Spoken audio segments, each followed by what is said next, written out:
One family is dealing with unimaginable grief, losing 3 loved ones in Asheville, North Carolina, when they were swept away in floodwaters. 2 members of this family, one of which is a survivor of this devastating event, they're coming out to share their story 4 days later. Megan Dyer and her sister Heather Kephart lost their parents, and Megan lost her 7-year-old son, Micah. Megan agreed to do the interview with us this morning in Micah's honor. Megan and her sister Heather, they join us live here on Weather Command, and we do appreciate you both for being here with us. Let us start by saying we are so sorry for your loss. Megan, you witnessed this happen, and when we experience grief, so often we are asked, how are you holding up? But I feel like I know the answer to that already. So let me ask you this then. How is your grief today? My grief today is unfathomable. I'm sorrowful. I feel broken. But what is the main thing that I take away from grief is the uplifting of all the prayers that I have received. And I think that all the chain of prayers that I have felt are the things that held me up, the things that are holding me together right now. Because if it was up to my humanly flesh, I wouldn't be able to do it. Family, togetherness, many people reaching out, praying, sending their support. That's the pieces that I can't have on my own that they're putting together for me. And Heather, by your side, Megan, we also know your other sister, Jessica. Initially, when the stories started coming out of Western North Carolina, your sister Jessica was posting updates on Facebook before, even after the rescue and those subsequent updates. There is this picture I believe you took on the roof, and only if you feel comfortable sharing what was going through your mind, because you, your parents, and your son, I believe those were your shoes, had to evacuate to the roof. Yes, we did. It was our only hope at that point. Everything else was covered in water. We were on the roof, and I considered at that moment that we were at our safe point. So I took a picture because at that point I still had service and I wanted to keep them in the loop. I thought we were okay still until the house broke apart and until everything started to collapse. Devastation. I was terrified, but in that moment, all I thought about was being a mom and keeping my son safe and reassuring him that this is how superheroes are made. We survive. And we keep going. And I wanted to keep that alive in that moment, so I never let the faith falter. I want to ask you too, Heather, as we give Megan a moment as well. You are Megan's sister, so your parents were also on that roof, as well as your nephew. I am reading that you do not live in Asheville, so what was the communication? Did you know what was happening in real time as your family was waiting for that necessary life-saving support?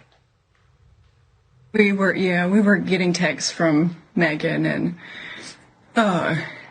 like Megan, we were hopeful. I mean, we never in a million years would imagine that this would have happened. And then things went dark, and we didn't have any communication. And our sister Jessica went into action mode and started calling on the only hope that we have, prayer, which is prayer. And the network came through like we have never seen. It's been such a blessing to our family. All the people, all of the responders, all around the world came and they prayed for us and our family. And I have to say, in the water, because I was stuck there for a very long time in the water, and I was, held down by roots and trees. And in that moment, in the midst of the chaos, all I heard was God telling me to be still and to stop fighting the water. That was him, but that was prayers. That was prayers that told me to be still and to let the water carry me to where I needed to be rescued. And you were eventually rescued, and sharing the story just 4 days later, Megan, your son Micah, 7 years old, from what I've been told, you're wearing one of his T-shirts. You called him a superhero. Yes, he wanted to be Deadpool for Halloween, and in his honor, I wore it today for him. Micah, man. Tell us about Micah and the legacy that he's going to leave on this earth. this moment. You know, I'm so proud of my son because in his last moments, he wasn't screaming for me. He was screaming, Jesus, Jesus, save me. Jesus, I hear you. Jesus, I'm calling upon you. And his wildest dreams and everything that he wanted to be was a superhero. And that was his goal in life. And instead, he's my hero because he reached for something past flesh, past human, past anything that even grown adults, I think, would reach for. My son called out to the one God Almighty. And I think at that moment he was rescued and he became my hero. And I think all of them carried me through that moment. I think that his biggest dreams, he was the smartest, bravest, hopeful, great friend, great son. I couldn't have asked for a better son. And he was so happy up until the very end when he was screaming for Jesus. And in that moment, I think he found joy. You know, the innocence of children is actually quite spectacular. Oh my gosh, I'm so sorry. Yeah, it is. Marissa being a mother too, Megan and Heather, I do, amidst the tragedy, your parents as well, Jessica included, how will they be remembered? Heather, if you don't mind sharing about your parents. Our parents, like everybody, were not perfect. But since the time that we could talk in our little Southern accents, they taught us Bible verses. And we had, my dad, we had a big piece of cardboard, and for every Bible verse we memorized, he gave us a star. And they're the old foily stars that I don't even know if they make them now, but we got one for every verse. And those verses, to this day, are in our hearts and in our minds. And I think for nothing, they wouldn't want to do anything else in this moment but to give honor and glory to the Lord Jesus Christ. And one verse in particular, Micah 6:8. He has shown thee, O man, what is good, but what does the Lord require of thee but to do justly, love humbly, and to walk humbly with thy God.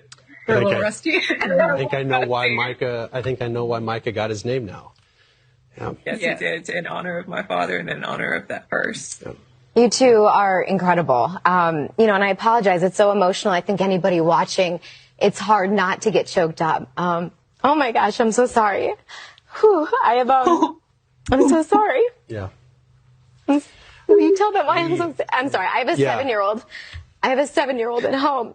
And so I do want to ask you, oh my gosh, I've never done this on air before, but I think people watching need to know that when we talk about over 120 lives that have been lost, these are brothers and sisters and sons and mothers and fathers. Yep.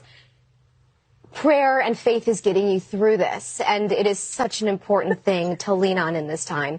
What is it you want people watching to know and to understand as we continue to bring coverage out of Asheville, out of North Carolina, out of these communities that have been so deeply and forever impacted?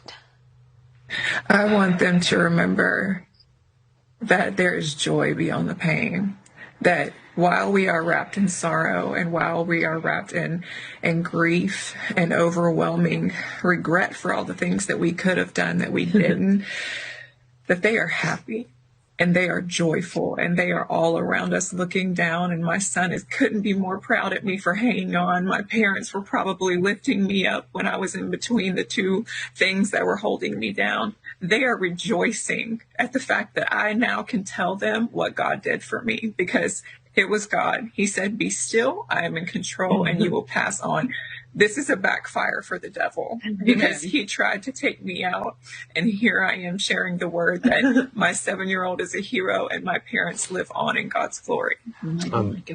Mighty, mighty Micah man. I'm struck by your spirit. I mean, and having the support of your sisters. I know when it comes to this event, I would imagine you being in the water. I know it's hard to gauge time. Was it a few hours until you were rescued, and how that I was in the water. Place?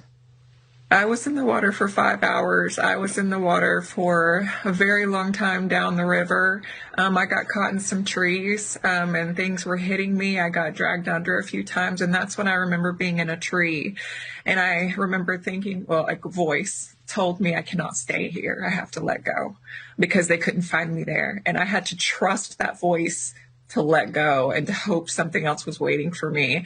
And when I did let go, I heard the voice say, be still, don't fight the water. And then I ended up in between the two carriers that stuck with me the whole time. And I waited for about 2 hours until God blessed me with a man that saw me and the rescue team that provided for me. And I can't thank them enough. You have a very long road ahead of you, and the grief, I know, is going to come in waves. For anybody that's experienced grief that is watching knows, I always say it moves like the ocean. The ebbs and flows, and some days are going to be harder than others, and some moments will be easier. But I think remembering those moments of your son and of your parents are what ultimately, those good memories, right, of laughter and joy, are what see you through, in addition to your faith. And speaking with us and sharing your story, both you and Megan and Heather, we so appreciate it. You have all of our prayers, our utmost condolences, and you know, as you navigate it, we hope you can carry with that some of our thoughts and love. Thank you so much. Sure thing. And we'd be remiss. There is a GoFundMe for Micah, for the family of Megan, Heather, and Jessica.